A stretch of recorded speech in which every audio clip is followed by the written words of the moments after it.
కాసేపట్లో టీడీపీ జనసేన పార్టీల ఉమ్మడి తొలి బహిరంగ సభ ప్రారంభం కానుంది. తాడేపల్లిగూడెం సమీపంలోని పెంటపాడు మండలం ప్రత్తిపాడులో ఈ సభ జరగనుంది. ఈ సభలో టీడీపీ అధినేత చంద్రబాబు, జనసేన అధినేత పవన్ కళ్యాణ్ పాల్గొననున్నారు. రెండు పార్టీల ముఖ్య నాయకులు, ఇన్ఛార్జీలు, కమిటీల ప్రతినిధులు 500 మంది వరకు వేదికపై ఆసీనులు కానున్నారు.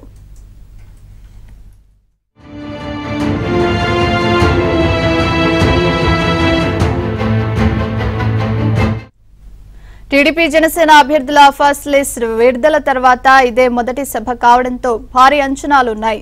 దానికి తగ్గట్టే టీడీపీ జనసేన శ్రేణులు కలిసి ఏర్పాట్లు చేశాయి. భారీ సంఖ్యలో ప్రజలు తరలివస్తారని అంచనా వేస్తున్నారు.